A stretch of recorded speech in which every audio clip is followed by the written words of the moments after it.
بسم الله الرحمن الرحيم. السلام عليكم ورحمة الله وبركاته. معاكم كابتن باسم الزمر، برنامج كرة مع باسم.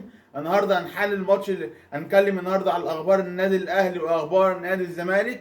النهارده نتكلم عن نادي الزمالك واخباره القلعة البيضاء يطلع على 100 عقبة باذن الله. نتكلم عن الزمالك، إقالة إيسيريو. خلاص إيسيريو مشي، الحمد لله. الزمالك كده خلاص إقالة سيريو، ويقام معتمد جمال مدير الفني لنادي الزمالك خلال الفترة الجاية بإذن الله.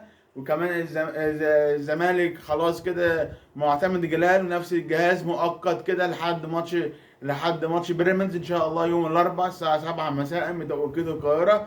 هنشوف الحكاية والقصة والرواية ازاي. انا مش هقدر احط تشكيل نادي الزمالك خالص، لان الزمالك فريق كبير وفريق عظيم وتوفيق. كمان الزمالك عرض 3 لعيبة للبيع، فتوح والزناري ومحمد صبحي.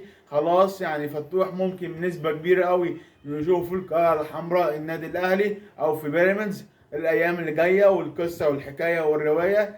إما أخبار النادي الأهلي، يقرر الكابتن خالد بيبو غرامة على محمد مجدي قفشة، وغرامة مالية عشان اعتراض على التبديل. لا يا قفشة، أنت لعيب كبير، لا تعترض، لا تعترض يا قفشة، أنت أحسن لعيب في الكورة.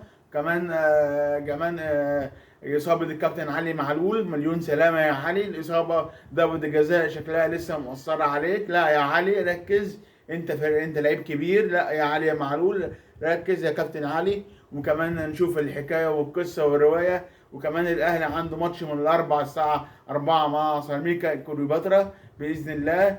توفيق النادي الأهلي وتوفيق نادي الزمالك إن شاء الله بكرة. أنا حاسس لحد الآن لسه مفيش حاجة قايمة نزلت ولا حاجة. معرفش كابتن معتمد جمال هيحط مين ولا يشيل مين، الله أعلم.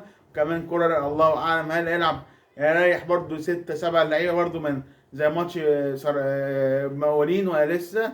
هنشوف ونتابع اخبار الكرة الاهلي والزمالك مع باسم الزمر. على طول تلاقيه كرة مع مين يا اولاد؟ الكرة مع باسم. بتوفيق الاهلي وتوفيق للزمالك وتوفيق كل الانديه المصريه. واحسن فريق زد، احسن فريق زد السنه دي. يعني انا مكان ريف فيتوريا اخد 6 لعيبه من زد ولا 7 لعيبه من معسكر جيبوتي وسيريون، بس مش عارف يعملوا كده ولا لا. المفروض ريف فيتوريا المفروض زي ما قالوا المنتخب مصر باللعيبه كلها. يعني المفروض ياخد علي لطفي حراسه المرمى، المفروض ياخد زيكو وميسي وشادي حسين ومحمد سمير. ده المفروض فيتوريا ياخده، ده قالوا كده. ومن ياخد مودن فيوتشر احمد رفعت واحمد عاطف وعمر كمان عبد الواحد. ومفروض ياخد ابن اسماعيل عبد الرحمن مجدي. ده لازم. يعني المنتخب اهلي وزمالك وبيراميدز وزد. وان شاء الله بتوفيق المنتخب مصر وبتوفيق الاهلي وبتوفيق الزمالك وبتوفيق كل الانديه. شكرا، السلام عليكم ورحمه الله وبركاته. عملوش الاشتراك، الكرة مع باسم. الى اللقاء، شكرا، سلام عليكم.